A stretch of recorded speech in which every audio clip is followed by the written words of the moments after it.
जब मैं 10th 11th class से था तब से मैं रियल एस्टेट में। अच्छा, ये तो बड़ा इंटरेस्टिंग है। तो 2008 में दिल्ली आया था और अच्छा। 2008 में मैंने गुड़गांव में जब देखा तो आई वाज शॉक। ग्वालियर का भी इंटरनेशनल क्रिकेट स्टेडियम बना है, अच्छा। इसका अभी 1 महीने पहले सिंधिया साहब ने इनॉग्रेशन किया है। उसकी जो लैंड एक्विजिशन की जो डील्स थी वो हमने उनको अरेंज करके दी। 6 महीने के अंदर मुझे रियलाइज हुआ कि हम उस रैट रेस में फंसे हुए हैं जहाँ पर बाकी कंपनीज भी हैं और ये इसका एंड बहुत जल्दी होने वाला है।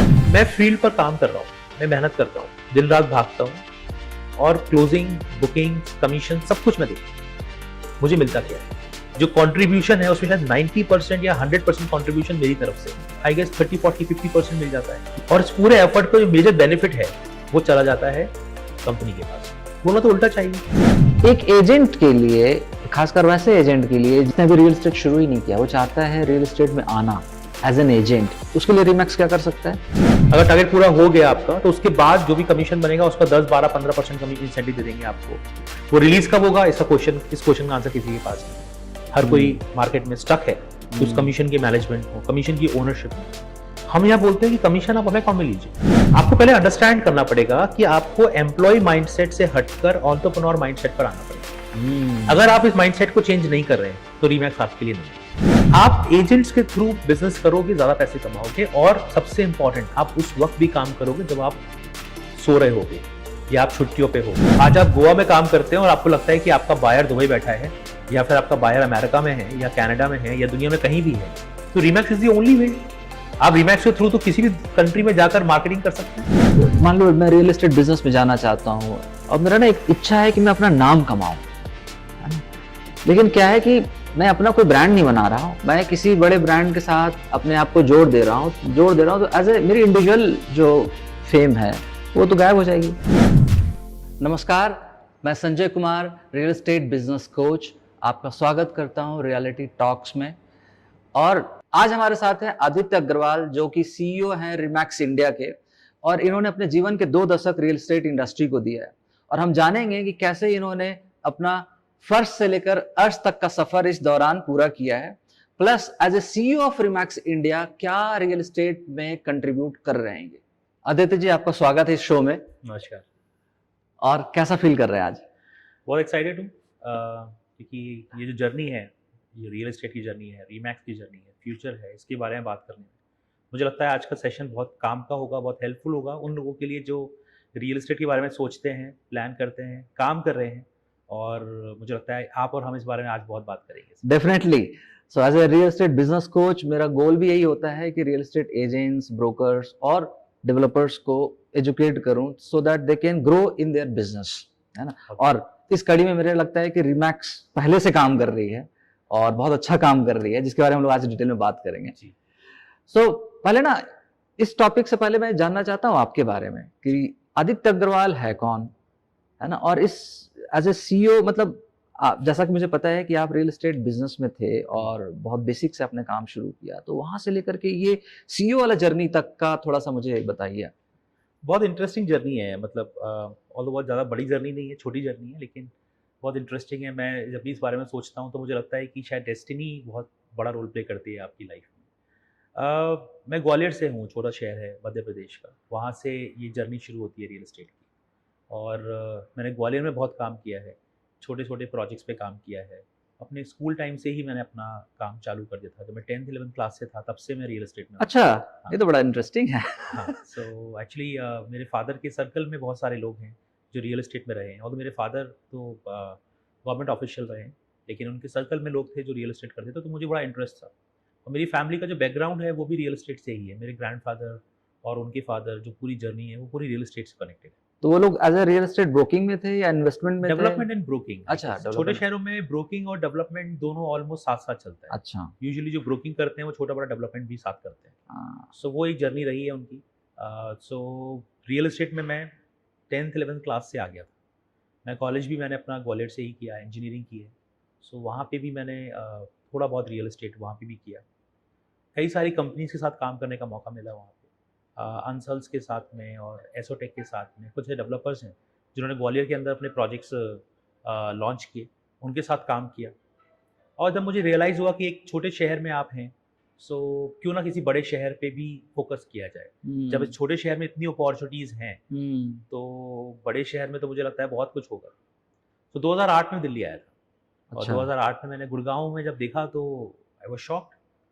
मैंने कहा यहाँ तो आग लगी हुई है रियल एस्टेट। मतलब जितना मैं देखता था ग्वालियर में या इंदौर में या अपने आसपास के शहरों में, उसके मुकाबले तो यहाँ तो आज प्रोजेक्ट लॉन्च कर रहे हैं और लोग बाहर लाइन लगाकर उसको परचेज कर रहे हैं, और डिमांड इतनी ज़्यादा है कि एक एक यूनिट पर 4-4 5-5 एप्लीकेशन आई हुई है। I was shocked, I was like कि रियल एस्टेट तो यहाँ है, मतलब यहाँ करना चाहिए। और वैसे भी 2008 का जो टाइम था वो इस शहर का, या मतलब मेरे ख्याल से यस पूरा मार्केट चेंज हो रहा था, पूरा मार्केट डेवलप हो रहा था। सो वहाँ से जर्नी शुरू होती है। सो वहाँ से मैंने कहा कि चलो मैं थोड़ा एजुकेशन पे भी ध्यान देता हूँ और थोड़ा काम भी करता हूँ। तो मैंने गुड़गांव के MBA कॉलेज में एडमिशन लिया, और वहीं से मैंने रियल एस्टेट शुरू किया। तो कॉलेज के साथ साथ चल रहा था कॉलेज ये? के साथ साथ कर रहा था। फिर मुझे रियलाइज हुआ कि मुझे फुल टाइम देना चाहिए रियल एस्टेट को। तो ऐसा क्यों लगा आपको? क्योंकि टाइम कम पड़ रहा था, मतलब जितना मुझे काम करना चाहिए उतना टाइम मैं दे नहीं पा रहा था, क्योंकि कॉलेज को भी ध्यान देना था। तो मैंने कॉलेज छोड़ दिया बीच में, और मैंने फुल टाइम फिर रियल एस्टेट पे काम शुरू किया। और उस टाइम पर मैं गुड़गांव और ग्वालियर के बीच में मेरा बहुत फ्रिक्वेंट ट्रैवल था, क्योंकि ग्वालियर में भी प्रोजेक्ट्स थे। आपको शायद जान के अच्छा लगेगा कि जो ग्वालियर का भी इंटरनेशनल क्रिकेट स्टेडियम बना है, अच्छा, जिसका अभी 1 महीने पहले सिंधिया साहब ने इनॉग्रेशन किया है, उसकी जो लैंड एक्विजिशन की जो डील्स थी वो हमने उनको अरेंज करके दी थी। अच्छा, हाँ, सो जो मध्य प्रदेश क्रिकेट एसोसिएशन है उनके साथ में हमने काम किया था, और उनका जो पूरा लैंड एक्विजिशन था 2008-9 की बात है। सो तब हमने काम किया था साथ में उनके, और ये एक बड़ा अचीवमेंट है हमारे इस पूरी जर्नी में। तो ये एज एन इंडिविजुअल आपने इसको किया था? Yes, we not as individual, as a team. अच्छा, सो बिकॉज लैंड एक्विजिशन किसी एक के बस की कभी नहीं होती। हाँ, यस, कुछ लीडर्स होते हैं उसके अंदर, लेकिन किसी बड़े प्रोजेक्ट का लैंड एक्विजिशन एक टीम करती है मेरी। हाँ, सो वो हमने किया था। सो 2009 से 2011 की जर्नी में मैंने ग्वालियर और गुड़गांव के बीच में बहुत फ्रिक्वेंट ट्रैवल किया। 2011 में मैं फुल टाइम गुड़गांव शिफ्ट हो गया, और फिर मैंने यहाँ की एक जर्नी रियल एस्टेट में और एग्रेसिव काम शुरू किया। तो यहाँ से 10 साल मैंने एक रियल एस्टेट कंपनी के साथ काम किया as a partner, as a franchise, और वो जर्नी बहुत एक्साइटिंग थी, बहुत इंटरेस्टिंग थी, बहुत सारी चीज़ें सीखी। अच्छा, कई सारी सिटीज़ के अंदर काम किया, कई सारे मॉडल्स पे काम किया। सो वो 10 साल जो 2011 से 2021 के थे, वो मुझे लगता है कि एक रियल एस्टेट को और डिटेल में समझने का टाइम था। कोविड के बाद मुझे रियलाइज़ हुआ कि अब शायद खुद का काम करना चाहिए। अब बहुत आपने टाइम दे दिया है, आप सब सीख चुके हैं, और कोविड ने मुझे लगता है कि एक मौका दिया हर एक को कुछ और सोचने का। बिल्कुल सही बात सबने है। सबने अपने लाइफ को ट्रांसफॉर्म किया उस Yes, दौरान। और मुझे भी कोविड हुआ था। तो कोविड उस टाइम पर एक ऐसी बीमारी थी कि लगता था कि भाई हो गया था, बस अब आपका आखिरी दिन चल रहा है। तो मुझे भी हुआ था, हॉस्पिटल में बहुत पैनिक सिचुएशंस थी। मैं तो वेव 1 में ही मुझे कोविड हो गया था। अच्छा, तो मुझे लगा कि शायद ये रीबर्थ है, तो मैंने कहा कुछ नया करते हैं। अब सब छोड़ के पुराना, एक नया बर्थ, तो नई लाइफ। सो वहाँ से शुरू किया, और फिर मैंने अपनी कंपनी शुरू की। और 2021 में जब मैं काम कर रहा था इस कंपनी में, तो मुझे लगा कि हम एक ट्रेडिशनल रियल एस्टेट के तरीकों को फॉलो कर रहे हैं। तो मतलब काम शुरू किया आपने अपनी कंपनी के साथ काम कंपनी, क्या चालू नाम था उस किया। कंपनी का? Young age global private limited. Okay, तो उसके साथ काम शुरू किया 2021 अप्रैल की बात है ये। और 6 महीने के अंदर मुझे रियलाइज़ हुआ कि हम उस रैट रेस में फंसे हुए हैं, जहाँ पर बाकी कंपनीज भी हैं, और ये इसका एंड बहुत जल्दी होने वाला है। बहुत जल्दी हम इसको थोड़ा सा डिफाइन करेंगे, रेट रेस का मतलब क्या आप कहना चाह रहे हैं? रीमैक्स का जो मॉडल है वो इस प्रॉब्लम का सोल्यूशन है। ऑल्दो हम इस मॉडल के बारे में बात करेंगे, हाँ डेफिनेटली। मुझे ऐसा लगा कि इसकी ग्रोथ नहीं है, अच्छा, एक्सपेंशन नहीं हो सकता इस मॉडल का। मेरे पास कुछ 150 से ज़्यादा लोग थे, एम्प्लॉइज काम करते थे आपके साथ? Yes, very nice. और 7 सिटीज़ के अंदर हमारे ऑफिस थे। चंडीगढ़, लखनऊ, दिल्ली NCR, पुणे, मुंबई, ग्वालियर, इन सब लोकेशंस पे हम काम कर रहे थे। जिसका मतलब आप ऑलरेडी एस्टैब्लिश्ड थे as a broker? Yes yes. Okay, so और अच्छा बिजनेस था, मतलब आई वाज वेरी हैप्पी। मतलब करंट ग्रोथ, उसको देखकर मुझे बड़ा अच्छा था, खुशी थी। और 26 अक्टूबर को हमने एक ऋषिकेश में एक RNR प्लान किया था। 6 मंथ्स कंप्लीट हुए थे, कुछ अचीवमेंट्स थे। जब मैं उस RNR की प्रेजेंटेशन तैयार कर रहा था, तब मुझे लगा आई वाज स्टक उस प्रेजेंटेशन में। एक ऐसा पॉइंट पर आके मैं स्टक हो गया कि इसका फ्यूचर क्या है। मैं आज से 5 साल बाद अपने आप को कहाँ देखता हूँ, या 3 साल बाद कहाँ देखता हूँ इस कंपनी को। तो मुझे उसका आंसर ही नहीं मिला। मुझे लगा कि मैं जिन कंपनीज को देखता आ रहा हूँ सालों से, ये भी उन्हीं में से एक कंपनी बन जाएगी। और जो मार्केट के चैलेंजेस है उसका सॉल्यूशन तो निकला ही नहीं। तो फिर मैंने उस टाइम पर वो आरएनआर कंप्लीट किया और मैंने ढूंढना शुरू किया कि ऐसा कौन सा मॉडल है जो जिसमें ग्रोथ हो सकती है, एक्सपेंशन हो सकता है, जो लॉन्ग लास्टिंग। और फिर मुझे रीमैक्स के बारे में मालूम पड़ा। और फिर लकीली मैं फिर वो डेस्टिनी की बात करूँगा कि उसमें था कि वो रीमैक्स इंडिया की अपॉर्चुनिटी अवेलेबल थी उस टाइम पर। रीमैक्स इंडिया एलएलसी जो हेडक्वार्टर्स अमेरिका में है, वो एलएलसी वो इंडिया के लिए नए पार्टनर्स ढूंढ रहे थे। सो हमने अप्लाई किया, उसकी एक जर्नी है, लेकिन वो लाइसेंस हमको फाइनली 2023 में मिल गया। Oh great, so this is how you became the CEO of this work. Yes, so CEO and co-owner of Remax India, this is the small journey of. Nice nice, बड़ा interesting journey रहा आपका real estate में। तो और ज़्यादा मज़ा आने वाला है डिस्कशन में, क्योंकि आपने एज एन एजेंट भी काम किया, एज ए ब्रोकर फर्म भी काम किया, और आप एज ए सीईओ भी काम कर रहे हैं, एज ए डेवलपर भी रहा। अच्छा डेवलपर भी रहे। हाँ, आज भी मेरे कुछ प्रोजेक्ट्स हैं। मैं ग्वालियर से हूँ तो वहाँ लैंड बैंक्स पे काम किया था। अच्छा, आज की जो प्राइस है लैंड्स की एवरीबडी नोज, सो सोचा कि उसको थोड़ा यूटिलाइज भी किया जाए। तो छोटा मोटा काम, not focused, there is a team there जो अपना काम करती है, but yes I can say कि छोटा मोटा डेवलपमेंट भी है। सो वैरायटी ऑफ एक्सपीरियंसेस आपके पास हैं, तो मेरे ख्याल से आज व्यूअर्स को बहुत कुछ सीखने को मिलने वाला है आपसे। चलिए मुझे ये बताइए, रीमैक्स है क्या? ये बेसिकली बहुत सारे लोगों ने सुना है इसके बारे में, लेकिन मुझे पता है, लेकिन मैं चाहता हूँ कि एक लेमैन की तरह रीमैक्स को थोड़ा समझे कि है क्या ये। देखिए, रीमैक्स की जर्नी बहुत इंटरेस्टिंग है। लगभग 51 ईयर्स हो चुके हैं इसको। रीमैक्स, यस, अच्छा, 1973 डेनवर कोलोराडो अमेरिका से कंपनी शुरू हुई है। और इसकी इंटरेस्टिंग स्टोरी इसलिए है क्योंकि ये जिस भी कंट्री में गई है, सबसे पहले इस कंपनी को लोगों ने रिजेक्ट कर दिया है। ओके, सबसे पहले रिजेक्ट कर दिया बिकॉज ऑफ इट्स मॉडल, कि यार ये मॉडल तो यहाँ नहीं चलेगा। Americans are different, we are different. जो ब्राजील में गए, अर्जेंटीना में गए, इंडिया में आए, सिंगापुर में गए, ऑस्ट्रेलिया गए, कहीं भी गए, पहले कुछ सालों तक इस मॉडल को रिजेक्ट ही किया गया। लेकिन टाइम के साथ रियलाइज हुआ कि ये ही मॉडल है जिससे रियल एस्टेट होने वाला है। अमेरिका में भी यही हुआ था। जब इस कंपनी के इस मॉडल को इंट्रोड्यूस किया गया था तो सबसे पहले लोगों ने इस मॉडल को रिजेक्ट कर दिया था। लेकिन कुछ टाइम बाद जितनी कंपनीज वहां काम करती थी वो सभी इस मॉडल में कन्वर्ट हो गई। और आज जितनी कंपनीज के हम नाम जानते हैं जो ग्लोबल कंपनीज हैं, वो सभी रीमैक्स के मॉडल को फॉलो करती है, सभी। तो आप ये कह रहे हैं कि जितने दूसरी कंपनीज हैं वो रीमैक्स के मॉडल को फॉलो कर रहे हैं? 100% companies, not even single company जो कोई डिफरेंट मॉडल चलाती है। छोटे मोटे ट्विस्ट हर कोई करने की कोशिश करता है, लेकिन जो कोर है, जो बेस है, वो 73 से शुरू हुआ है। तो उसकी जर्नी कुछ इस तरह है कि 1973 में मिस्टर डेव लेनिगर, उन्होंने वो भी रियल एस्टेट एजेंट थे, और उनको रियलाइज हुआ कि यार मैं फील्ड पर काम कर रहा हूँ, मैं मेहनत करता हूँ, क्लाइंट हैंडल करता हूँ, दिन रात भागता हूँ, और क्लोजिंग, बुकिंग्स, कमीशन सब कुछ मैं देखता हूँ, मुझे मिलता क्या है, मुझे मेरी इनकम क्या है। इस पूरे एफर्ट का जो कंट्रीब्यूशन है उसमें शायद 90% या 100% कंट्रीब्यूशन मेरी तरफ से है, एंड मुझे इसके रिटर्न में मिलता क्या है। तो उनको जवाब मिला कि यार आई गेस 30, 40, 50% मिल जाता है, ये शायद कुछ सैलरी मिल जाती है किसी कंपनी से, और छोटा सा इंसेंटिव मिल जाता है, और इस पूरे एफर्ट का जो मेजर बेनिफिट है वो चला जाता है कंपनी के पास, जिस कंपनी के साथ में कनेक्टेड। सो उन्होंने कहा यार होना तो उल्टा चाहिए, जो ज़्यादा एफर्ट लगा रहा है उसको ज़्यादा मिलना चाहिए, जो कम एफर्ट लगा रहा है उसे कम मिलना चाहिए। लेकिन उनकी भी अपनी चैलेंजेस थे, उन कंपनीज की भी अपने चैलेंजेस थे। कंपनी के चैलेंज ये थे कि कंपनीज लोगों के कैश फ्लो को मेंटेन करती थी, कंपनी लोगों के एक्सपेंसेस को मेंटेन करती थी, जैसे रेंटल्स, मार्केटिंग, सैलरीज, इंसेंटिव। क्योंकि अगर आपने कोई ट्रांजैक्शन किया तो उसका कमीशन टाइम लेता है आने में, लेकिन कंपनीज जो है वो मंथली बेसिस पर उस पेमेंट को क्लियर करती थी, तो वो उसकी ओनरशिप लेती थी। तो कंपनीज के साथ कैश फ्लो का प्रॉब्लम था, एजेंट्स के साथ में मैक्सिमम कमीशन का प्रॉब्लम था। और ये प्रॉब्लम तो आज भी है, ये आज भी। सो उन्होंने कहा कि काम करते हैं इसको बिल्कुल उल्टा कर देते हैं, मैक्सिमम कमीशन दे देते हैं एजेंट को सबसे पहले तो। ओके, और कंपनीज को ये बोलते हैं कि आपको, आपकी प्रॉब्लम कैश फ्लो है, आपको आज खर्चे करने पड़ रहे हैं, इन खर्चों को कम कर देते हैं, आप सैलरीज मत दो, सबसे पहले तो सैलरीज बंद करो सिस्टम से।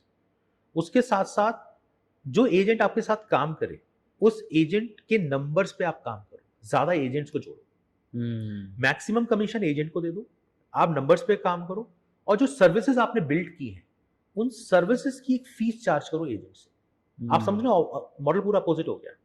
एक तरफ हम एजेंट को सैलरी दे रहे थे, और एक छोटा सा इंसेंटिव दे रहे थे टारगेट्स पूरा होने के बाद। ये मॉडल ये कहता है कि आप एजेंट को मैक्सिमम कमीशन दे दो, 60%, 70%, nice. 80% दे दो, कोई दिक्कत नहीं है। और उनसे ये बोलो कि भाई जो भी सर्विसेज आप यूज करते हो, ट्रेनिंग यूज करते हो, मेरा ब्रांड यूज करते हो, मार्केटिंग के टूल्स यूज करते हो, मेरा ऑफिस यूज करते हो, मैं आपको इवेंट्स ऑर्गेनाइज करके देता हूँ, मैं आपको पूरा विजिबिलिटी क्रिएट करता हूँ, सारा काम मैं करता हूँ आपके लिए, इसकी कोई भी छोटी सी फीस आप मुझे दे दो महीने की। इसके दो फायदे हैं। सबसे पहले तो जो वो एजेंट है उसके दिमाग से वो एम्प्लॉय माइंडसेट खत्म होगा और उसको पता होगा कि जितनी मेहनत मैं करूंगा उसका मैक्सिमम बेनिफिट मुझे मिलने वाला है, तो वो ज्यादा मेहनत करेगा। उसको एक और चीज समझ में आएगी कि अगर ये सारी सर्विसेज मैं खुद से बिल्ड करता हूं तो अनवांटेड खर्चे बियर करूंगा, बहुत सारे खर्चे होते हैं। इसके बदले बेहतर क्या है कि मैं छोटे से फीस दे देता हूं, उस फीस से मुझे सारी सर्विसेज मिल रही है और मैं ज्यादा टाइम दे पाऊंगा ट्रांजेक्शन्स को, प्रॉपर्टी सेल्स को। कंपनीज के लिए बेनिफिट क्या था कि वो नंबर्स ऑफ एजेंट्स पे काम करने वाले हैं, ज्यादा लोगों को जोड़ने वाले हैं और उनसे जो मंथली फीस आने वाली है उससे अपना कैश फ्लो मेंटेन करने वाले हैं, अपने ऑफिस के फिक्स एक्सपेंसेस को मेंटेन करने वाले हैं, मैनेज करने वाले हैं। Very nice. सो ये एक अच्छा मॉडल, लेकिन फिर भी मुझे अभी भी थोड़ा सा कंफ्यूजन है कि रीमैक्स क्या है? कोई ब्रोकर फर्म है, कोई डेवलपर फर्म है या कोई एजेंसी है? क्या है रीमैक्स, है क्या? तो सबसे पहले रीमैक्स का फुल फॉर्म समझते हैं। रीमैक्स का मतलब है रियल एस्टेट मैक्सिम और इसका जो कोर फंडा है, जो कोर लाइन है इसकी, वो है एवरीबॉडी विंस। ओके। इस पर एक बुक भी लिखी है मिस्टर डेव लेनेगर ने। तो मिस्टर डेव लेनेगर कंपनी के फाउंडर हैं। अच्छा। उन्होंने इस कंपनी को शुरू किया था 1973 में इसी मॉडल के साथ में, और जब इन्होंने इस पूरे मॉडल को स्ट्रक्चर किया और लोगों के सामने रखा, और उन्होंने वो उस टाइम पर तो कोई इंटरनेट था नहीं या टेलीफोन्स वगैरह हुआ करते थे, तो बहुत सारे फ़ोन कॉल्स किए, बहुत सारे उन्होंने पैम्पलेट्स बांटे, अप्रॉक्सीमेटली 200 लोगों के आसपास इकट्ठा हुए इस मॉडल को समझने के लिए, और उन्होंने मॉडल एक्सप्लेन किया। जब उन्होंने मॉडल एक्सप्लेन किया तो 196 ने कहा कि ये मॉडल काम नहीं करेगा। अच्छा। सो इसमें ये चेंजेस कर दो, ये ऐसे कर दो, वैसे कर दो, ऐसे कई सारे सजेशंस आए। मिस्टर लेनेगर ने कहा कि लुक, मेरा ये मॉडल है, आप इंटरेस्टेड हैं आप आइए, आप नहीं है कोई बात नहीं। तो 196 चले गए, 4 लोग रहे उसमें। 4 ने कहा कि ये मॉडल पर ट्राई देना चाहिए, काम कर सकते हैं। तो वो 4 लोगों से वो कंपनी शुरू हुई थी, डेव लेनेगर +4, एंड देन वो कंपनी की जर्नी जो है वो आज तक पहुंची। सो ये जो कंपनी है ये एक्चुअली कई सारे लेवल्स पे काम करती है। एक कस्टमर के लिए जो प्रॉपर्टी खरीदना चाहता है उसके लिए ये एक ब्रोकिंग कंपनी है। जो एजेंट है उसके लिए ये एक प्लेटफॉर्म है जहां से वो इस अपने बिजनेस को डेवलप कर सकता है। जो ऑफिस ओनर है जिसको हम ब्रोकर बोलते हैं, so there are two model in real estate, one is the broker, second is the agent. ये आज इंडिया में बहुत कम लोग इस डिफरेंस को समझते हैं। हाँ, बहुत लोग दोनों को सेम ही समझते हैं। दोनों को सेम ही समझते हैं। पर ग्लोबली अगर आप देखोगे तो ब्रोकर वो है जो ऑफिस मैनेज करता है, जो कंपनी चलाता है, जिसको ब्रोकरेज बोलते हैं। एजेंट वो है जो प्रॉपर्टी बेचता है, जो ट्रांजैक्शंस करता है, जो क्लाइंट से डील करता है। So there is a difference. So यहाँ पर जो ब्रोकर है, जो ब्रोकरेज चलाता है, उसके लिए ये कंपनी एक पार्टनर है, एक सर्विस प्रोवाइडर है। सो हर एक का पर्सपेक्टिव बिल्कुल अलग है इस कंपनी को देखने का, डील करने का। तो अगर आज आप एज अ कस्टमर देखोगे तो आपको लगेगा कि ये company as a property broking में है और आप इनसे कांटेक्ट करिए, ये आपको प्रॉपर्टी सर्च करने में हेल्प करेगी। एजेंट की तरह आप सोचने जाएंगे तो लगेगा कि भाई मुझे एक प्लेटफॉर्म मिल रहा है काम करने का, तो प्लेटफॉर्म के रूप में मैं इस ऑफिस को ज्वाइन कर सकता हूँ और अपने बिजनेस को बना सकता हूँ। एज अ ब्रोकरेज आप देखोगे तो लगेगा मुझे एक पार्टनर मिल रहा है जो मुझे सारी सर्विसेज देने वाला है और मेरे इस बिजनेस को बनाने में मेरी हेल्प करने वाला है। So this is all about Remax, this is the model of Remax. ठीक है, तो आपने बड़ा अच्छे से एक्सप्लेन किया, लेकिन ना मुझे अब इसको ऐसे ही समझते हैं, एक एक पॉइंट से समझते हैं। तो एक एजेंट के लिए, खासकर वैसे एजेंट के लिए जिसने अभी रियल एस्टेट शुरू ही नहीं किया, वो चाहता है रियल एस्टेट में आना एज एन एजेंट, उसके लिए रीमैक्स क्या कर सकता है? सब कुछ। आप पहले एक चीज़ समझिएगा कि एक बंदे को रियल एस्टेट में क्यों आना है, उसका पर्पस क्या है। एज अ एंटरप्रेन्योर अपनी जर्नी शुरू करनी है, बिल्कुल सही। या उसको रियल एस्टेट में लगता है कि यार अच्छा पैसा है, या फिर उसको लगता है पार्ट टाइम या फुल टाइम में काम कर सकता हूँ, वो बंदा कुछ और कर रहा है पर उसको लगता है मेरा नेटवर्क बहुत अच्छा है, तो क्यों ना रियल एस्टेट को अपने नेटवर्क से कनेक्ट किया जाए और अपने नेटवर्क के थ्रू मैं एक इनकम बिल्ड कर सकता हूँ। So there are multiple reasons. So as Remax आपको ये समझना होगा कि एजेंट को वो सारी चीज़ें मिलती हैं जो कि सक्सेसफुल होने के लिए ज़रूरी है। जैसे कि एक इंसान कंपनी क्यों ज्वाइन करता है, किसी भी रियल एस्टेट कंपनी को क्यों ज्वाइन करता है? ताकि उसको सारा सिस्टम मिल जाए, मिल जाए, उसको ऑफिस मिल जाए, उसको लीडरशिप मिल जाए, उसको मार्केटिंग में सपोर्ट मिल जाए, टेक्नोलॉजी इन्वेंट्री मिल जाए, डेवलपर रिलेशनशिप मिल जाए, इवेंट्स मिल जाए, ये सब चीजें मिल जाए हाँ। ये पर्पस है उसका। प्लस एक इन्वायरमेंट भी है, एनवायरमेंट मिल जाए, हाँ, लोग मिल जाए, हाँ, कम्युनिटी मिल जाए, ये सब बिल्कुल। चीज़ों के लिए वो आता हाँ। है। रीमैक्स ये बोलता है कि भाई आप क्यों उस 20-50 लोगों की ऑफिस में फंसे हो और छोटी सी सैलरी पर आप सारे एफर्ट लगाने को तैयार हो और then what you are getting in return, छोटा सा इंसेंटिव शायद, अगर टारगेट पूरे हुए तो। रीमैक्स ये बोलता है कि आप ओनर हैं, ये सारा एनवायरनमेंट मैं आपको देता हूँ। आप रीमैक्स के सारे ऑफिस यूज करिए। आपको जब आप एज अ एजेंट ज्वाइन करते हैं रीमैक्स को, तो आपको हम एक ऑफिस असाइन करते हैं कि भाई ये आपका ऑफिस है। उस ऑफिस में जाइए, आपको वही सारा एनवायरनमेंट मिलेगा जो एक ऑफिस में किसी भी कंपनी का मिलता है। वहाँ पर लोग काम करेंगे, technology, marketing, events, community, developer relationship, inventory, everything, celebrations, everything just like office. आपको वो सारा मिलता है, लेकिन आप वहाँ पर एम्प्लॉय नहीं है, एज अ बिजनेस ओनर आप ओनर हैं वहाँ पर, अपने मालिक हैं खुद के, वेरी नाइस। क्योंकि आप पैसे देते हैं उसके, आप उन सर्विसेज को यूज़ करने की एक फ़ीस देते हैं। छोटी सी फीस होती है, ऑल्दो वो आप शायद एक हफ्ते में खर्च कर देते हैं, इतनी छोटी फीस होती है, लेकिन वो फीस देते हैं एज अ ओनर उस मैक्सिमम कमीशन और उस पूरे एनवायरनमेंट के लिए, उस पूरी सर्विसेज के लिए। वहाँ पर सैलरीज नहीं है, लेकिन मैक्सिमम कमीशन है। आप इमेजिन करिए कि आप किसी कंपनी के अंदर गए, आपने एज ए एम्प्लॉय 25,000 रुपये की सैलरी पर काम शुरू किया, तो उसमें क्या होता है, बोलते हैं भाई 5 टाइम्स का टारगेट है, 3 टाइम्स का टारगेट है, आप टारगेट पूरा करिए। अगर टारगेट पूरा हो गया आपका, तो उसके बाद जो भी कमीशन बनेगा उसका 10-12-15% कमी इंसेंटिव दे देंगे आपको। वो रिलीज कब होगा, इस क्वेश्चन का आंसर किसी के पास नहीं है। हर कोई मार्केट में स्टक है कि उस कमीशन के मैनेजमेंट को, कमीशन की ओनरशिप में। हम यहाँ बोलते हैं कि कमीशन आप अपने अकाउंट में लीजिए। अच्छा, हाँ, कमीशन आपके अकाउंट में आएगा, हमें कोई दिक्कत नहीं है, आपको कंफर्ट होना चाहिए, क्योंकि आप तो बिजनेस ओनर है ना। एंड सबसे इंपॉर्टेंट, मैक्सिमम कमीशन आप रख रहे हैं, तो छोटे से कमीशन के लिए पैसा हम क्यों लें, सारे टैक्सेशन की लाइबिलिटी हम पे करें, क्यों करें, जरूरत ही नहीं है। सो अगर मैं एज एन एजेंट रिमैक्स के ब्रांड को ज्वाइन करता हूँ, Yes. तो आप मुझे ये कह रहे हैं कि सारा कमीशन मैं अपने अकाउंट में लूँ जी, और जो रिमैक्स का बनता है वो मैं दे दूँ? यस अच्छा, yes, this is the model. अब अगर आप बोलते हैं कि नहीं यार मैं कंफर्टेबल नहीं हूँ, या मेरे पास वो अभी गवर्नमेंट के सारे टैक्सेशन की वो चीज़ें नहीं है, जीएसटी लाइसेंस नहीं है, कंपनी नहीं है, कंपनी वालों जरूरत नहीं है, लेकिन आप अपने नाम पर भी ले सकते हैं, RRID नहीं है या कुछ भी, तो आप अपनी जो ब्रोकरेज हाउस है, जिस ऑफिस से आप कनेक्टेड हैं, उसके साथ भी कर सकते हैं। ओके। आपको पहले अंडरस्टैंड करना पड़ेगा कि आपको एम्प्लॉय माइंडसेट से हटकर एंटरप्रेन्योर माइंडसेट पर आना पड़ेगा। अगर आप इस माइंडसेट को चेंज नहीं कर रहे हैं, तो रीमैक्स आपके लिए नहीं है, और अगर आप कर रहे हैं तो रीमैक्स से अच्छा मॉडल नहीं है।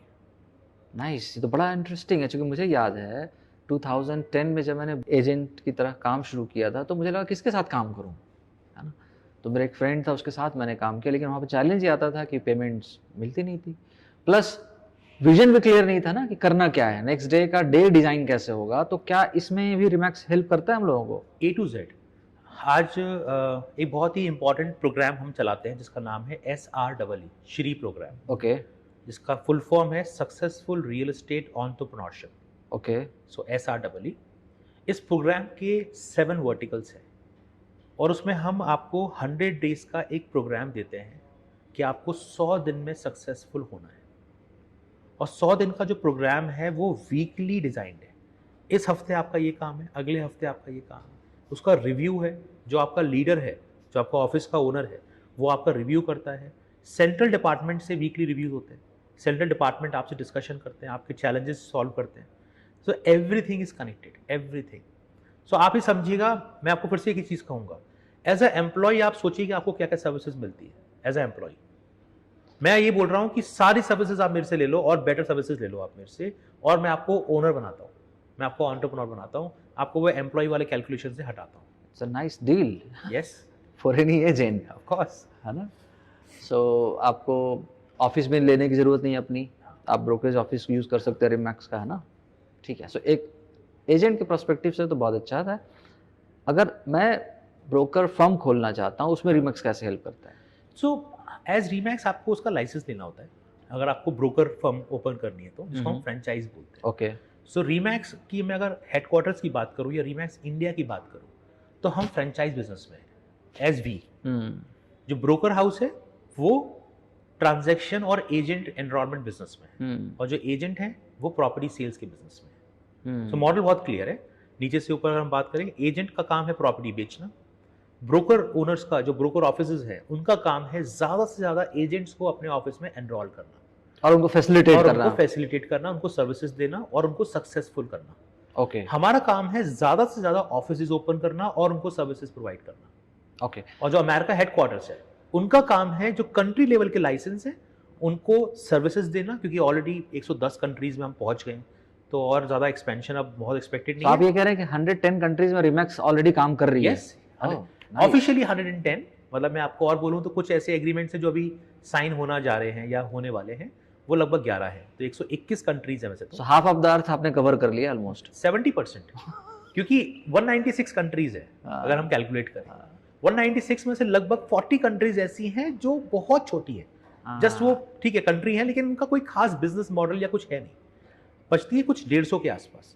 उन 150 में से कुछ 20 ऐसी कंट्रीज हैं जो पॉलिटिकली अनस्टेबल है, तो बचती है 130, उसमें से 121 तो हमारे पास है ही, मतलब 110 तो ऑफिशियली है ही।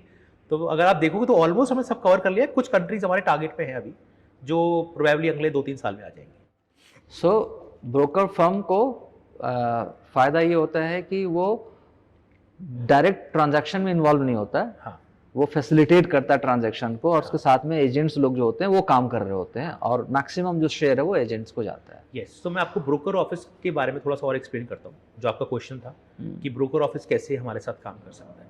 सो उनको हमारा एक लाइसेंस लेना होता है जिसको हम फ्रेंचाइज बोलते हैं। वो लाइसेंस 5 साल का होता है और ऑटो रिन्यूअल होता है फॉर अनदर 5 ईयर्स। सो आप ऐसे देख सकते हैं कि लगभग ये 10 साल का लाइसेंस है। ओके आप, और लाइसेंस रिन्यूएबल है 10 साल बाद, 5 साल, 15 साल, 20 साल, 25 साल। और एक चीज़ बहुत कॉमन है रीमैक्स के अंदर, जो रीमैक्स में एक बार आ गया और इस मॉडल को समझ लिया वो रीमैक्स छोड़ता नहीं है। आप ग्लोबली देखेंगे तो लगभग 9200 ऑफिसेज जो रीमैक्स के साथ कनेक्टेड हैं, जो रीमैक्स के ऑफिसेज हैं, उसमें से बहुत सारे ऑफिसेज ऐसे हैं जो 30-30, 40-40 साल से कनेक्टेड हैं। बहुत सारे, मेजॉरिटी ऑफिसेज वो छोड़ते नहीं है इस मॉडल को कभी भी। तो उन्हें बस इस मॉडल को एक बार अडॉप्ट करना इंपॉर्टेंट है, एंड अगर ये हो गया तो फिर वो आदमी आपसे कनेक्टेड है फुल टाइम।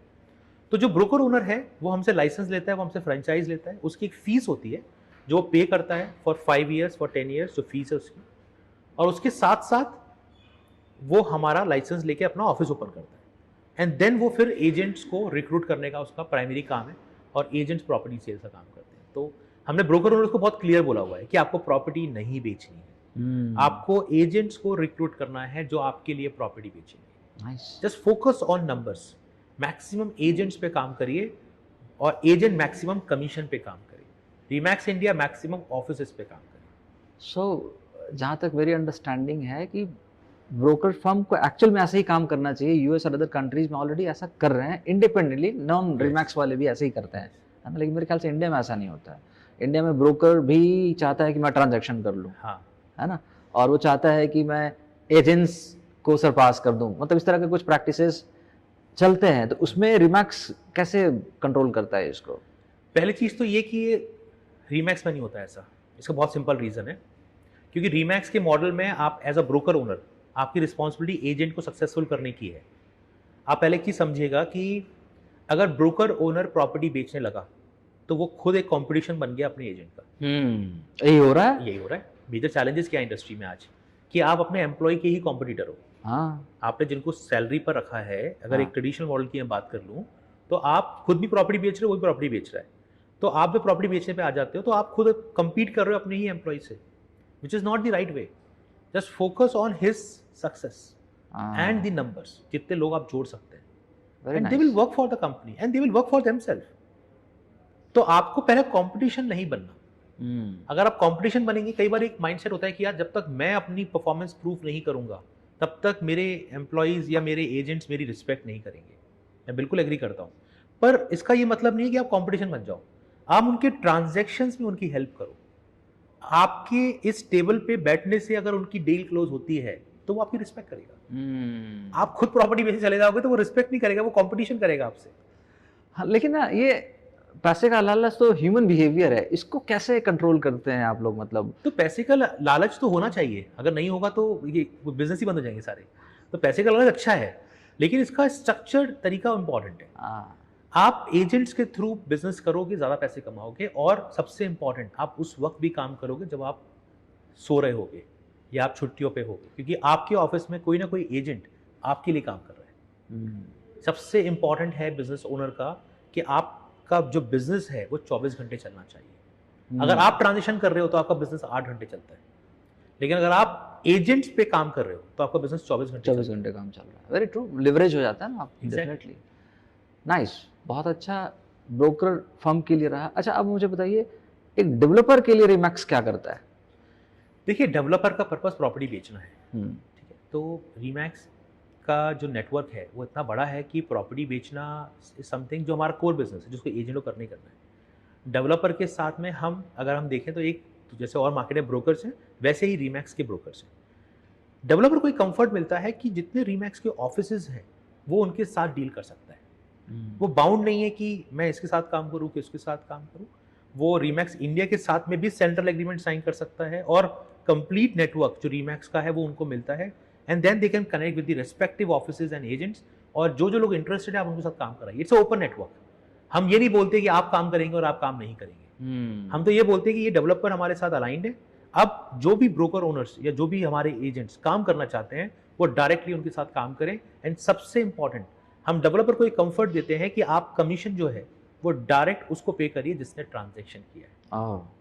तो डेवलपर के लिए आप समझना कितना सुकून है कि एक तो एक सेंट्रल एजेंसी मिल गई उनको 10,000 लोगों से अलग अलग डील नहीं करना, एक ही ट्रेनिंग सिस्टम मिल गया, एक ही एक ब्रांड मिल गया, उसके साथ वो चीज़ें स्ट्रक्चर कर सकते हैं, इन्वेंट्रीज मैनेज कर सकते हैं, प्रॉपर्टी इवेंट्स प्लान कर सकते हैं।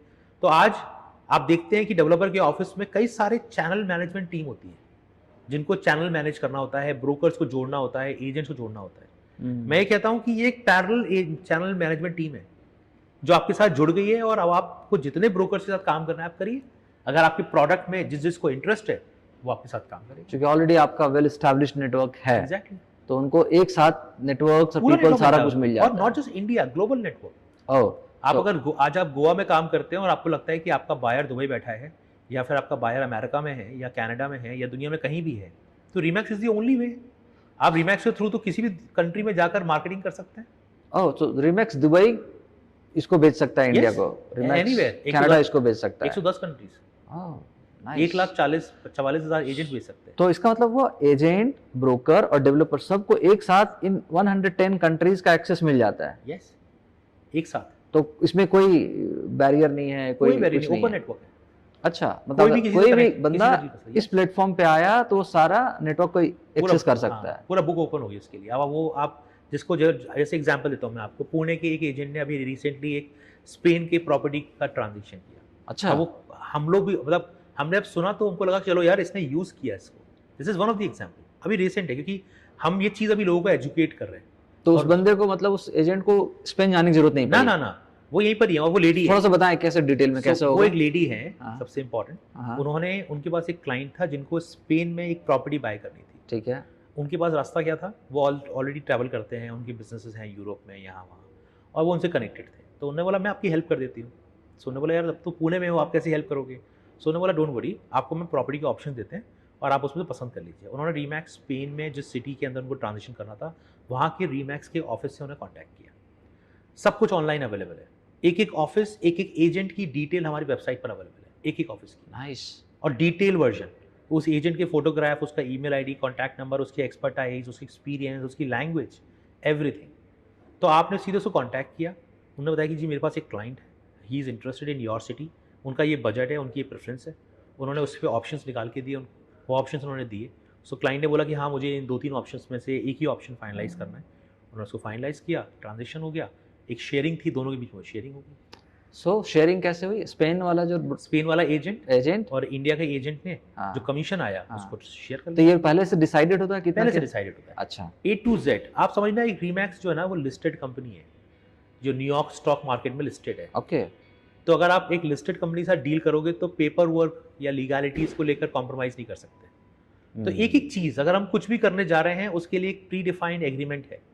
इवन हम कस्टमर की प्रॉपर्टी की मार्केटिंग भी एक एग्रीमेंट साइन करके करते हैं। Although it's a new culture in India, थोड़ा टाइम लगता है हमको भी थोड़ा समझाने में लोगों को, लेकिन आप समझो कि कस्टमर की एक प्रॉपर्टी इसको बेचना है, आप बिना उसके कंसेंट के उसको मार्केट कैसे कर सकते हो? हाँ, देयर आर मल्टीपल पोर्टल्स जहाँ पर लोग सिंपल एक प्रॉपर्टी आई लिस्ट कर दिया और उस लिस्ट करके बोला कि हम बेच रहे हैं उसको।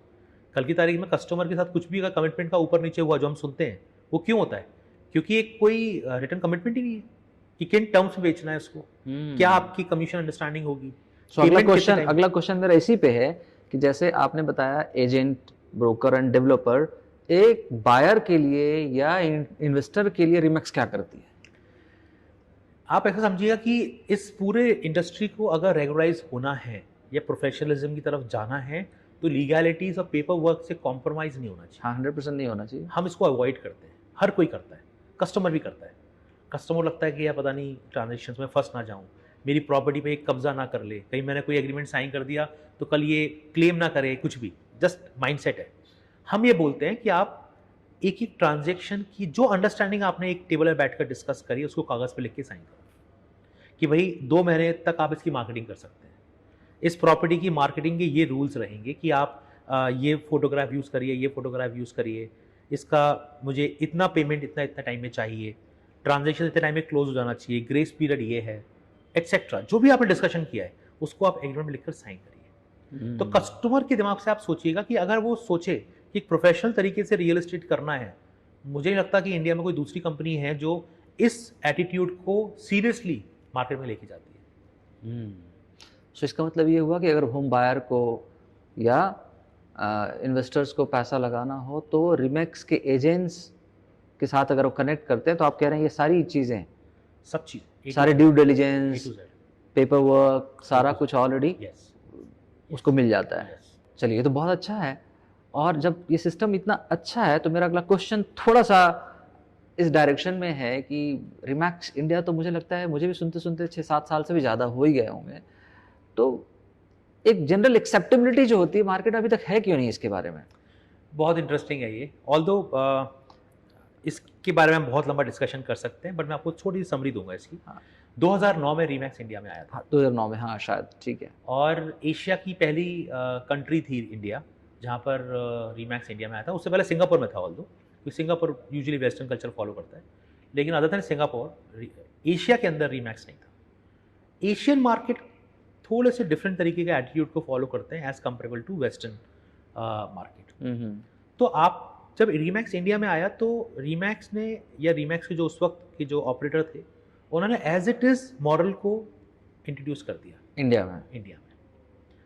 वहाँ पर हमारे को बस एक काम करना था कि उसको इंडियनाइज करना था, इंडियन रिक्वायरमेंट के हिसाब से छोटी बड़ी चीज़ों को ऐड करना था। ऑल्दो बहुत सक्सेसफुल रहा, बहुत सारा काम हुआ, बहुत सारे ऑफिसेस खुले, बहुत सारे एजेंट्स बने, सब कुछ रहा, पर जो आप चीज़ कह रहे हैं कि जो विजिबिलिटी होनी चाहिए या जो जिसका नाम होना चाहिए, हाँ, क्यों नहीं हुआ? जनरल एक्सेप्टेबिलिटी नहीं है, मैं देखता भी नहीं हूँ। तो मैं बिल्कुल एग्री करूंगा क्योंकि उस डायरेक्शन में कभी काम नहीं हुआ। कोविड ने एक बहुत बड़ा इम्पैक्ट डाला कंपनी के अंदर। सो जब नया मैनेजमेंट अभी आया है, जो अभी इसी साल से जो हुआ है, उस नए मैनेजमेंट के साथ में आपको वो सारी सर्विसेज मिलती हैं जिस चीज़ के लिए रीमैक्स फेमस है। आई गेस आप कुछ और महीने रुकिए, मैं साल नहीं बोलूँगा, कुछ और महीने रुकिए, आपको रीमैक्स की जो विजिबिलिटी है वो लगभग हर शहर में मिलना शुरू हो जाएगी। आज हम 25 स्टेट्स तक पहुंच चुके हैं। हैदराबाद हमारा बहुत पावरफुल है, अहमदाबाद हमारा बहुत पावरफुल है, पुणे हमारा अच्छा बिजनेस कर तो यहाँ पे already agents and broker firm है। Yes, number of office, number of agents. Bangalore हमारा बहुत अच्छा बिजनेस कर रहा है। सो अब जिस तरीके से हम प्रेजेंस बिल्ड करते जा रहे हैं, मुझे लगता है कुछ महीनों की बात है, कुछ महीनों के अंदर आप जो क्वेश्चन कर रहे हैं उसका आंसर मिल जाएगा। Very nice. मैं सुनना चाहता हूँ, जानना चाहता हूँ। एक ना क्वेश्चन आया मेरे मन में, जैसे मैं हूँ बड़ा ही, मान लो मैं रियल एस्टेट बिजनेस में जाना चाहता हूँ एजेंट के तौर पे या ब्रोकर फर्म के तौर पे, और मेरा ना एक इच्छा है कि मैं अपना नाम कमाऊँ, है ना। लेकिन क्या है कि मैं अपना कोई ब्रांड नहीं बना रहा हूँ, मैं किसी बड़े ब्रांड के साथ अपने आप को जोड़ दे रहा हूँ, तो एज ए मेरी इंडिविजुअल जो फेम है वो तो गायब हो जाएगी। पर रीमैक्स तो आपको आपका ओनर खुद बना रहा है। जैसे मैं आपसे ये बोलूं कि आप किसी भी कंपनी में काम करते हैं और मैं आपसे पूछूं कि आप कौन है, तो आप अपना इंट्रोडक्शन देंगे और अपना विजिटिंग कार्ड देंगे मुझे। बिल्कुल ऐसे ही होगा। इसके बियॉन्ड क्या है आपके इंट्रोडक्शन में, या आपके बारे में अगर मुझे जानना है तो इस विजिटिंग कार्ड के बियॉन्ड क्या है? कुछ भी नहीं है।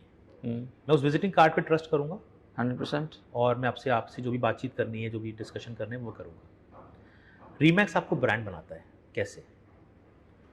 तो जब आप रीमैक्स ज्वाइन करते हैं तो आपका नाम होता है रीमैक्स संजय। ओके, ठीक है जी। इस तरीके से जो भी आपने नाम दिया, या आपको कोई कंपनी का नाम है तो आप उस नाम को जोड़ सकते हैं। मान लीजिए ABC कॉर्पोरेशन, तो रीमैक्स ABC कॉर्पोरेशन। ओके। ये हमसे बोल नहीं रहे, इसकी जो विजिबिलिटी है वो हम ग्लोबल प्लेटफॉर्म पर क्रिएट करते हैं। ओके, सो मान लीजिए XYZ कंपनी है मेरा, तो आप कह रहे हो कि रीमैक्स XYZ कंपनी यस वो ग्लोबल प्लेटफॉर्म पे आ जाएगा। यस तो अब आप जब किसी से मिलते हैं, कोई पूछता है कि आप कौन है, तो आप बोलते हैं कि यार मैं संजय फ्रॉम रीमैक्स। ओके, तो बोलते हैं अच्छा ठीक है, आप अपना विजिटिंग कार्ड देते हैं या आप विजिटिंग कार्ड मत दीजिए, आप सिर्फ ये बोलिए उनसे कि मेरे नाम के साथ रीमैक्स को ऐड करके गूगल पे सर्च कर लीजिए oh, and you will get my details everything. This is one. Second, मैं आपसे ये कहूँ कि आपके नाम की वेबसाइट है, जिसको आज ब्रांड क्या है, ब्रांड वो है जिसकी विजिबिलिटी है। बिल्कुल। तो मैं ये कहूँ कि आपके नाम की वेबसाइट है, आप अपने क्लाइंट को अपनी वेबसाइट की डिटेल्स भेजिए, और अगर किसी क्लाइंट को डील करना है तो आपकी वेबसाइट पर आके डील करेगा आपसे, आपकी वेबसाइट पे। It's not about Remax India, it's not about Remax global, it's about you. तो व्हेन आई से एंटरप्रेन्योरशिप, उसका रियल जो मीनिंग है वो है पावर्स को एक्चुअली पास ऑन करना या पावर्स को ओन करना।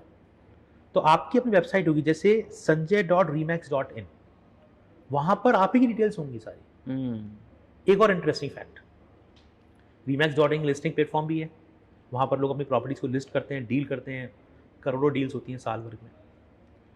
सो आपका जो पेज होगा sanjay.remax.in, वहां पर वो लिस्टिंग प्लेटफॉर्म भी है, यानी कि जो प्रॉपर्टीज आपके पास हैं आपने उसको लिस्ट की हुई हैं। तो किसी भी क्लाइंट को अगर आपको कोई डिटेल्स भेजनी है तो आप अपने लिंक को वहाँ शेयर करिए उसके साथ में कि आप इसको ओपन कर लीजिए और आपने जो प्रॉपर्टी पसंद करनी है इसमें अवेलेबल है, उसको आप ढूंढ सकते हैं, डील कर सकते हैं। Nice nice. तो जो ब्रांड बनाने वाला जो एटीट्यूड है वो रीमैक्स उसको का कोर है। रीमैक्स का ये, हम एंटरप्रेन्योरशिप को लेकर बहुत सीरियस है, तो एंटरप्रेन्योरशिप का एक्चुअल मीनिंग हम लोगों को देने की कोशिश करते हैं कि you are the owner of your business. It's not about कि आप एजेंट हैं, कि आप ब्रोकरेज हैं या किस लेवल पे हैं, ये मैटर नहीं करता। सबके रोल्स और रिस्पॉन्सिबिलिटीज अलग है, but everybody is the owner और एंटरप्रेन्योर इन रीमैक्स। नाइस। तो मुझे ऐसा लग रहा है कि आपने ट्रेडिशनल रियल एस्टेट को किल करने का सोच लिया है। पहली चीज़ तो समझना पड़ेगा कि ट्रेडिशनल वर्ड अपने आप में किल होना ही है। हर चीज़ का जो ट्रेडिशनल तरीका होता है, ट्रेडिशनल वर्ड क्यों है, पुराना तरीका। हाँ, पुराना तरीका वो क्यों है, क्योंकि आज नए तरीके अवेलेबल हैं। तो ट्रेडिशनल तरीके तो वैसे भी खत्म होने हैं, और ट्रेडिशनल तरीके का जो रियल एस्टेट है वो भी तो चेंज हो रहा है। आपकी लाइफ चेंज हो रही है, आज आपके शॉपिंग करने का बिहेवियर चेंज हो चुका है, ट्रैवल करने का तरीका चेंज हो चुका है। क्या आप ट्रेडिशनल तरीके से ट्रैवल करते हैं आज? नहीं। क्या ट्रेडिशनल की शॉपिंग करते हैं आज? बिल्कुल नहीं। तो ट्रेडिशनल तरीके से रियल एस्टेट क्यों करते हैं? सिंपल सी बात है। तो ट्रेडिशनल तरीका जो रियल एस्टेट का है वो भी चेंज हो रहा है। मैं नहीं करूँगा, कोई और करेगा। रीमैक्स नहीं करेगा, कोई और करेगा, पर ये होना है। और सबसे इंपॉर्टेंट, ग्लोबली ये हुआ है। ऐसा भी नहीं हो रहा कि मैं कोई नई चीज़ इंडिया में बात कर रहा हूँ या रीमैक्स कोई नई चीज़ इंट्रोड्यूस कर रहा है। ये ऑलरेडी दुनिया भर में चेंज हो चुका है।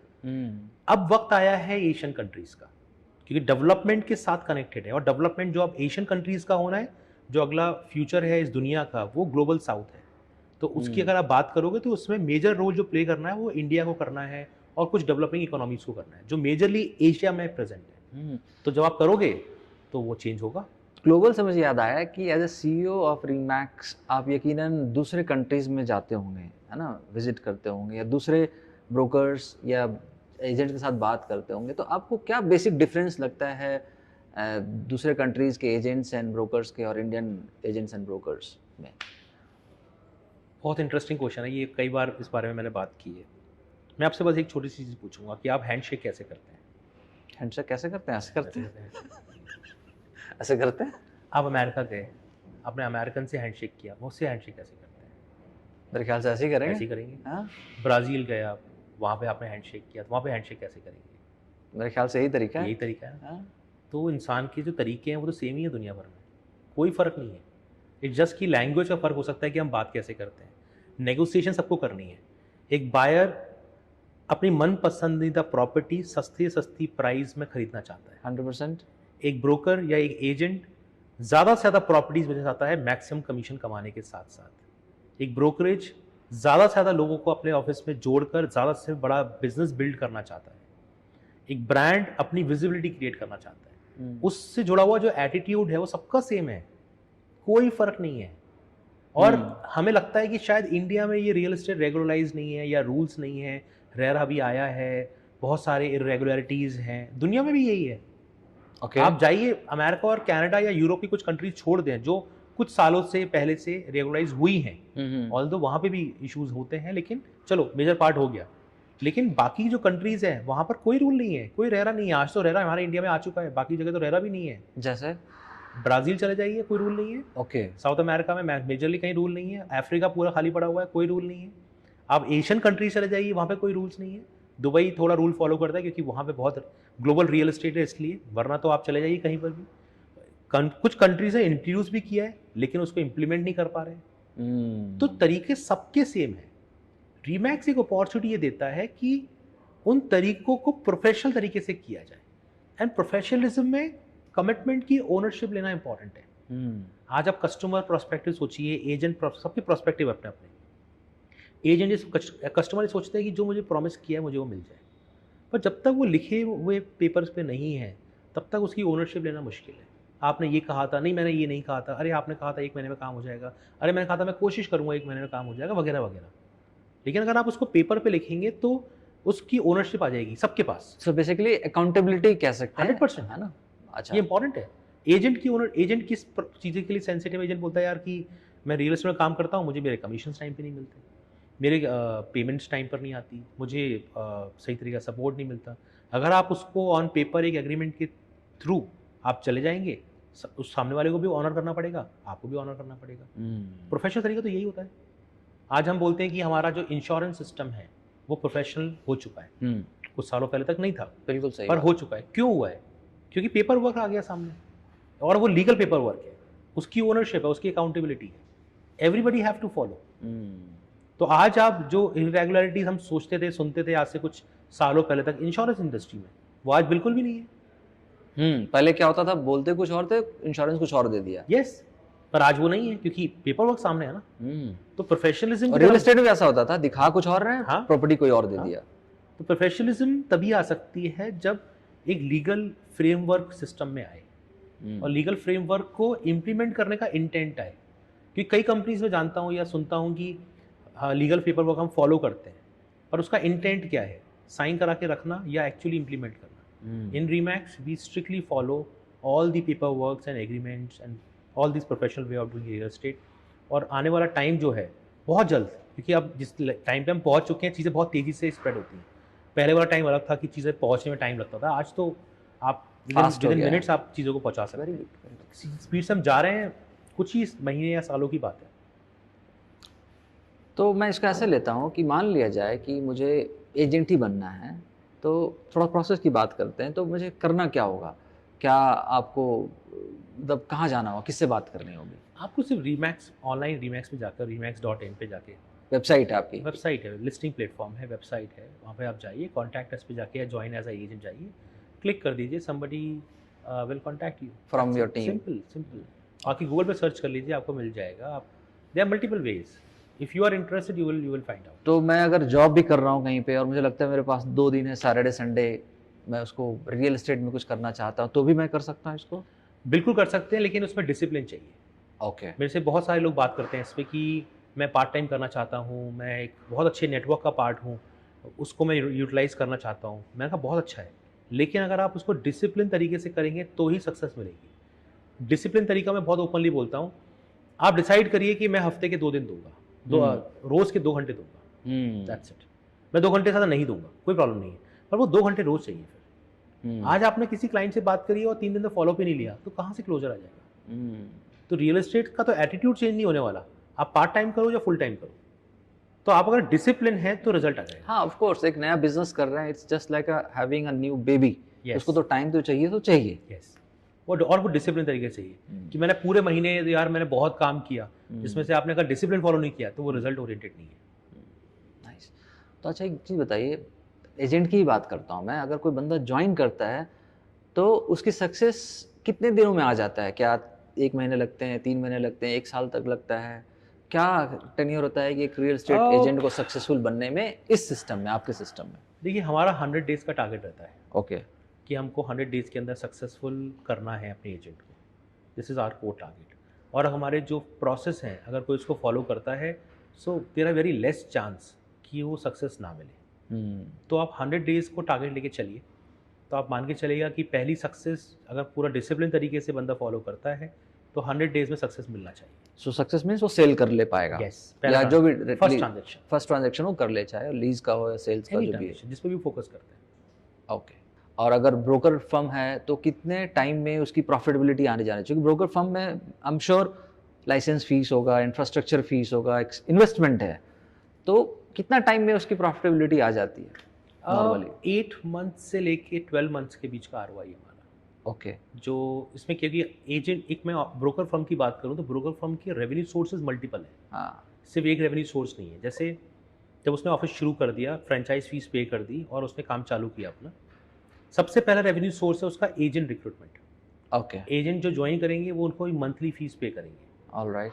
सेकेंड रेवेन्यू सोर्स है उनका प्रॉपर्टी सेल्स का कमीशन, जो उनका शेयर है, जो उनके पास आएगा। थर्ड उनका जो है वो है इवेंट, क्योंकि वो इवेंट ऑर्गेनाइज करेंगे। जब वो इवेंट ऑर्गेनाइज करते हैं तो एजेंट्स पार्टिसिपेट करेंगे उसमें, मार्केट के और लोग पार्टिसिपेट करेंगे, डेवलपर्स या जो भी प्रॉपर्टी सेल्स करना चाहते हैं वो उसके अंदर आते हैं, तो वो एक हमारा रेवेन्यू सोर्स है। So there are multiple revenue source, market place and trainings, multiple sources. Okay. तो आप ये मान के चलेगा कि 8 महीने से 12 महीने के बीच में किसी भी ऑफिस का कट ऑफ आ जाता है। ऑलराइट। सो अगर एक एजेंट है तो 100 डेज में 100 डेज हमारा एक टारगेट transaction रहता है। लेकिन कई बार लोग उसको स्ट्रिक्टली फॉलो नहीं करते, कई बार शायद थोड़ा लूज हो जाते हैं, शुरुआत शायद थोड़ा लेट करते हैं। ज्वाइन किया मान लीजिए आज, लेकिन 20-25 दिन निकाल दिए बस सोचने में कि हाँ जाना है, करना है, जाना है, करना है टाइप। ज्वाइन तो कर लिया, तो जिस भी दिन आप डिसिप्लिन हो गए, जिस भी दिन आपका डे 1 है कि हाँ जी आज से मैं 100% दे रहा हूँ अपना, तो आप मान के चलिए कि first 100 days are more than enough to get success in real estate. So कोई ऐसा केस स्टडी है आपके पास? Many. अच्छा। Many. So- Every part of the country, every part. I have case studies from Chandigarh, from Lucknow, from Delhi NCR, from Mumbai, Pune, Ahmedabad, Hyderabad, Bangalore. जैसे example दिए, क्या हुआ उसके लाइफ में? Just पुणे का एग्जाम्पल ले लेते हैं। पुणे में एक ने ज्वाइन किया, बेसिक ट्रेनिंग्स में पार्टिसिपेट किया, प्रोजेक्ट्स पे उसने डिसाइड किया कि हाँ I will focus on this project. फिर उसका एक लीड जनरेशन, प्रॉस्पेक्टिंग का एक प्रोसेस है, उस पर काम चालू किया। आई गेस पहले महीने के अंदर उसकी कुछ मीटिंग्स हुई और सेकंड मंथ में क्लोजर आ गया। Same with Bangalore. बैंगलोर की तो बहुत इंटरेस्टिंग केस स्टडी है। एक ने ज्वाइन किया, उन्होंने सिर्फ इतना बताया कि मैंने रीमैक्स ज्वाइन किया है अपने नेटवर्क में, जो उनका व्हाट्सएप चैनल है या व्हाट्सएप में जो नंबर सेव है या जो उनके नेटवर्क के लोग हैं, सिर्फ उन्होंने इतना बताया कि मैंने रीमैक्स ज्वाइन किया है। Within 24 hours he received 6-7 queries कि क्योंकि Bangalore is more incline toward America और दे नो रीमैक्स, तो वहाँ पर हमारे लिए काम आसान होता है क्योंकि वहाँ पे हमें रीमैक्स बताना नहीं पड़ता कि लोग जानते हैं Remax already. Same with Hyderabad, same with Pune, same with Bombay, same with Ahmedabad. यहाँ पे जो लोग अवेयर हैं अबाउट द वेस्टर्न कल्चर या वेस्टर्न कंपनीज, तो उन्होंने कांटेक्ट किया, 6 या 7 क्वेरीज रिसीव हुई, 48 आवर्स में उन्होंने ट्रांजेक्शन क्लोज किया। ब्रिगेड की बुकिंग हुई, आई गेस 5.5-6 करोड़ का ट्रांजेक्शन था और सिंगल शॉट में, क्योंकि वो प्रॉपर्टी ऑलरेडी देख रहे थे। जैसे ही उनको मालूम पड़ा कि यार मेरे नेटवर्क के एक बंदे ने ज्वाइन किया है और उसने पार्ट टाइम ज्वाइन किया। अच्छा। हाँ, वो उसने कंपनी नहीं छोड़ी, उसने ये कहा कि मैं डिसिप्लिन तरीके से रोज के 2 घंटे दूंगा, और वो अभी तक 3 ट्रांजेक्शन क्लोज कर चुके हैं। अच्छा, मतलब रिसेंटली नया ज्वाइन अभी किया? 3 महीने के अंदर ही। Oh nice. और कंपनी में अभी नौकरी कर रहे हैं, छोड़ा नहीं नौकरी। अच्छा, जॉब भी कर रहा, जॉब भी कर रहे हैं और 3 ट्रांजैक्शन भी कर चुका है। जस्ट अपने नेटवर्क को यूटिलाइज कर रहे हैं। तो अगर मैं ये सक्सेस स्टोरीज भी देखना चाहता हूँ तो कहाँ देख सकता हूँ? कहीं देख सकता हूँ इन? सक्सेस स्टोरीज में तो देखिए, आप अगर ऑफिस से कांटेक्ट करेंगे आपको सक्सेस स्टोरीज मिल जाएंगी। Okay. So although we have many, we can discuss about it. अच्छा, रियल एस्टेट में ना एक जो चैलेंज ये होता है कि और बिजनेस ओनर्स को कोई रिकॉग्नाइज करता नहीं है, तो यहाँ पर रीमैक्स का क्या है? रिकॉग्निशन, आई गेस रीमैक्स का बहुत बड़ा इंपॉर्टेंट टूल है। ओके। हमारे मल्टीपल रिकॉग्निशन लेवल्स हैं। ओके। मैं स्टार्ट करता हूँ ऑफिस लेवल से। सो जो ऑफिस लेवल है उसके पास एजेंट्स हैं, तो वो अपने ऑफिस का एक स्मॉल RNR, एक स्मॉल इवेंट ऑर्गेनाइज करता है अपने एजेंट्स को रिकॉग्नाइज करने के लिए। इसके बाद आता है कंट्री लेवल। कंट्री लेवल के एनुअल इवेंट्स होते हैं, उन इवेंट्स के अंदर एनुअल प्रोग्राम्स, एनुअल अवार्ड्स दिए जाते हैं, एजेंट्स को भी दिए जाते हैं, ऑफिस को भी दिए जाते हैं। तो वहाँ पर रिकग्निशन आता है। इसके बाद तीसरा लेवल आता है एशिया पैक, एशिया पैसिफिक। मैं लास्ट वीक बाली था, वहाँ पर एशिया पैसिफिक था, एशिया पैसिफिक इवेंट था रीमैक्स का। वो एक और प्लेटफॉर्म मिलता है आपको रिकग्निशन का, जहाँ पर आपको मालूम पड़ता है कि आप एशिया पैसिफिक में कहाँ स्टैंड करते हैं। Oh very nice. और फोर्थ आता है जो मोस्ट पावरफुल है, वो आता है R4, जो हमारा एनुअल कन्वेंशन है रीमैक्स का, जो अमेरिका में होता है वेगस शहर में हर महीने फरवरी महीने में। वो ग्लोबल रिकग्निशन में काम आता है कि आप ग्लोबल लेवल पर कहाँ स्टैंड करते हैं, आपने कितने प्रॉपर्टीज बेची हैं, कितना कमीशन अर्न किया है, कितने एजेंट्स को रिक्रूट किया है, कितने टाइम से आप काम कर रहे हैं, मल्टीपल कैटेगरीज। तो आप ये कह रहे हो कि एक छोटे शहर का एजेंट उस ग्लोबल प्लेटफॉर्म पे भी रिकॉग्नाइज किया जा सकता है? हो रहे हैं, ओह कर रहे हैं। Nice, very interesting. I receive award last year in R4, I can share my photograph with you. हाँ श्योर, हाँ मैं इसमें उसको डाल भी दूंगा। हाँ, last this year February only. So last year की परफॉर्मेंस के बेसिस पर we receive an award this year, जो हमारा R4 कन्वेंशन था वेगस में। So I can share the photograph with you. Aditya ji, आपके साथ ना बात तो मुझे लगता है कि इसके साथ इस टॉपिक पे तो 3-4 एपिसोड्स बनाने पड़ेंगे। इतनी सारी बातें हैं, बहुत सारी चीज़ है ना। सो इस एपिसोड का ये मेरे ख्याल से लास्ट क्वेश्चन है, ज़्यादा टाइम नहीं आपका लूँगा। Please. So Indian real estate market को आप कैसे देखते हैं और रीमैक्स कैसे इम्पैक्ट क्रिएट कर रहा है उसमें? पहली चीज़ तो इंडियन रियल एस्टेट की अगर हम बात करें तो this is the only real estate market which is growing globally, अच्छा, मेजर मार्केट। ठीक है, बाकी सारे मार्केट जो हैं वो शायद स्टेगनेंट हो चुके हैं या रुक गए हैं या डिक्लाइन हो रहे हैं। बिकॉज इंडिया में जो डिमांड है इस वक्त और आने वाले टाइम में जो डिमांड रेज होनी है उसकी लिमिट नहीं है। आप समझना इस चीज़ को, इट्स नॉट अबाउट कि वो कंट्री क्यों नहीं कर रही है, हम क्यों कर रहे हैं वगैरह वगैरह, ऐसा कोई आंसर नहीं है इसका।